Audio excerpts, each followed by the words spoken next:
আমরা আসলে অনেক কারণেই ভাষা শিখতে পারি না। এর মধ্যে অনেকগুলো ইনভ্যালিড রিজন আছে যে মনে থাকে না, বুঝি না, পারি না, এই সেই।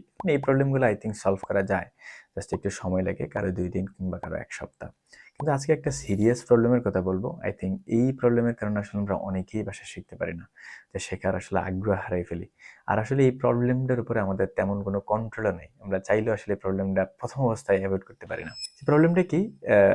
এই ভিডিওগুলো বানানোর তেমন কোনো কারণ নাই, জাস্ট আমার মাথায় আসছে যে বললাম এইজন্য। হয়তো 0.111% যে একটু একটা বুস্ট পাইতে পারে বা একটু অন্যভাবে চিন্তা করার একটা মানসিক স্থির তৈরি হতে পারে, এইজন্য আসলে বলা। যে আমরা সাধারণত ১ম যখন আসি, এখানে এসে ল্যান্ড করি, ইতালিতে আসি।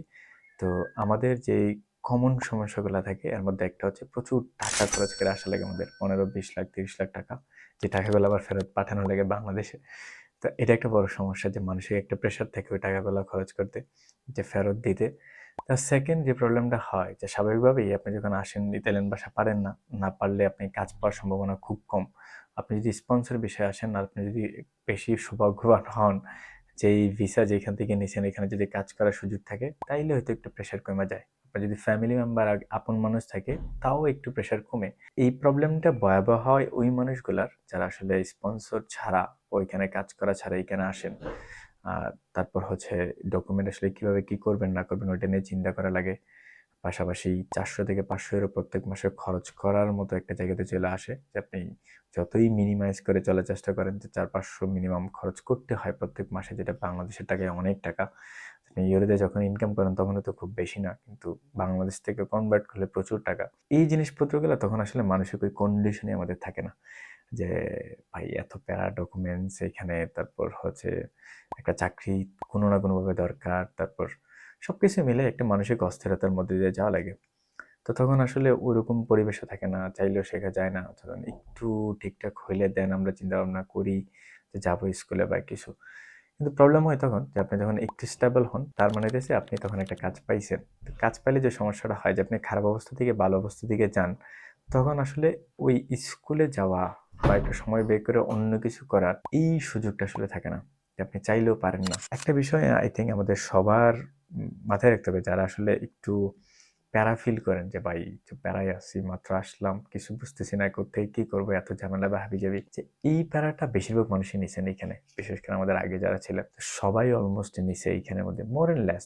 যারা ফ্যামিলি বিষয় আসছেন, স্পন্সরে এসে কাজ করতেছেন তারা ছাড়া, তারপরে কিন্তু অনেকেই ম্যানেজ করছেন এই মানসিক এই কন্ডিশনের মধ্যেও লেখাপড়া করছেন, ইতালিয়ান ভাষা শিখছেন, একটা ভালো জায়গাতে চলে গেছেন, এখন খুব সুন্দর ভালোভাবে আছেন।